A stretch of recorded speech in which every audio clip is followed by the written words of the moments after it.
Πιστεύω ξεκάθαρα ήταν η αμυντική μας προσέγγιση στο παιχνίδι. Δηλαδή η Bayern συνήθως στην έδρα της μέσα σκοράρει πάρα πολλούς πόντους. Τους καταφέραμε να τους κρατήσουμε στους 69 πόντους και επίσης πρόκειται για μια πολύ μεγάλη νίκη, γιατί εδώ πέρα είμαστε οι μόνοι που κερδίζουμε στην έδρα τους. Οπότε εξαιρετική νίκη, σημαντική νίκη. Κλείσαμε τη χρονιά πάρα πολύ καλά. Να ξεκουραστούμε και έχουμε πάλι πολύ δύσκολο δεύτερο γύρο. Μπράβο, σωστά σπάσατε το αίτητο σήμερα. Πώς σου φάνηκε έτσι το καινούριο γήπεδο της Bayern, πώς σου φαίνεται? Πάρα πολύ ωραίο, πάρα πολύ όμορφο.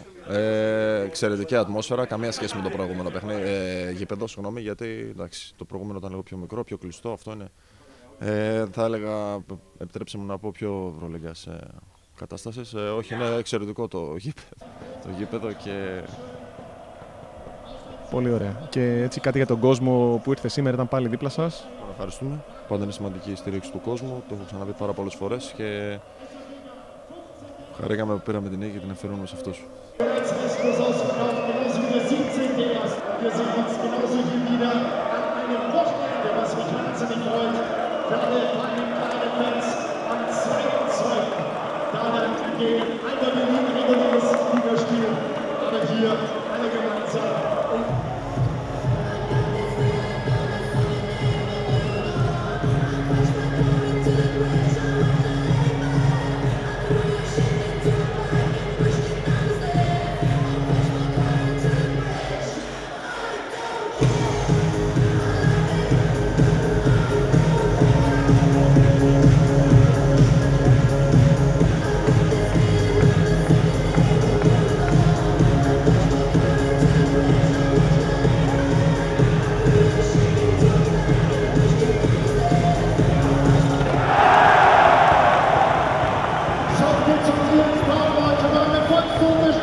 Πολύ το παιχνίδι.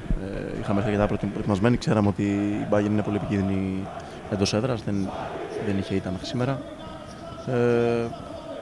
Τα δώσαμε όλα. Παίξαμε για ένα ακόμα παιχνίδι, για τρίτο σερί παιχνίδι. Ήμασταν πολύ καλοί στα αμυντικά μας καθήκοντα. Βάλαμε μεγάλα σουτ στην τελευταία περίοδο και πήραμε μια μεγάλη νίκη.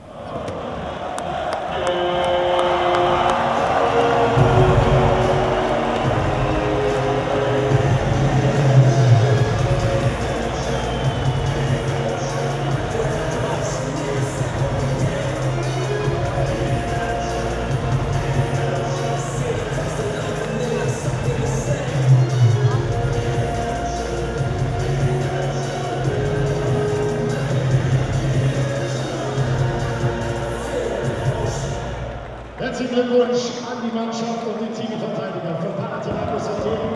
Ich glaube, wenn man gegen die Mannschaft